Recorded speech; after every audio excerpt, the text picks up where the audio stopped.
હે એ તો તમે પૂછી લેજો ને.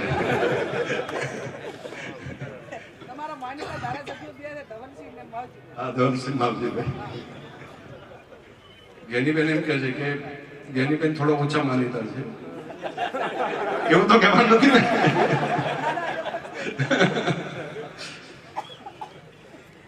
ચલો સારું, હળવી મજાક પણ થઈ.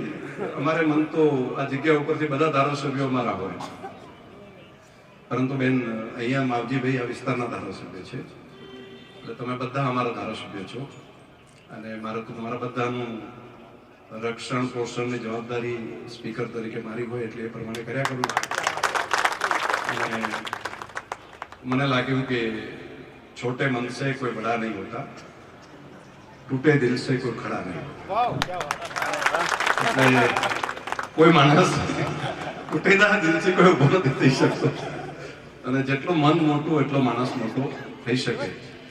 ખૂબ સરસ આજના પ્રસંગની ખૂબ શુભકામનાઓ. ગઈકાલે બનાસ માટે એક નવી ક્રાંતિ વારાણસીની અંદર થઈ, અને દેશના પ્રધાનમંત્રીશ્રીએ વારાણસીની અંદર એક ડેરી પ્લાન્ટનું મોટું લોકાર્પણ કર્યું છે. આ 1-2 વર્ષ માટે નહીં, 1-2 વર્ષ અત્યારે તો ફાયદો થશે, પરંતુ આવનારી પેઢીઓને પણ 25-50 વર્ષ પછી પણ બનાસવાસીઓને એના ફળ સતત મળતા રહેશે. આવું એક વટવૃક્ષ બનાસનું ત્યાં પણ થયું છે. અહીંથી પાવડર તૈયાર થાય, આપણે 50,000 મેટ્રિક ટન પાવડર બનતો હોય, લગભગ 28-30,000 મેટ્રિક ટન આ વર્ષનો થશે. બાકી દૂધ આપીને આપણે મધર ડેરીમાં પણ આપણે પાવડર બનાવડાવવો પડતો હોય.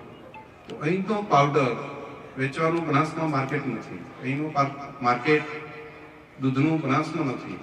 અહીંયા 1 કરોડ લીટરે લગભગ આપણે પહોંચી ગયા હોઈએ, તો અહીંયા 2-2.5 લાખ લીટરથી વધારે નથી વેચાતું. તેનું માર્કેટ આપણે ઉત્તર પ્રદેશ, દિલ્હી બધે ઊભું કરવું પડે છે. તો તે દૂધનો પાઉચ તો વેચાય, પરંતુ અહીંયા તૈયાર થયેલો પાવડર એનું ખૂબ મોટું માર્કેટ. એને પ્લાન્ટની અંદર નાખી એમાં દહીં બનાવી શકાય, આઈસ્ક્રીમ બનાવી શકાય, અને એ ત્યાં આખા દેશની અંદર વેચાય.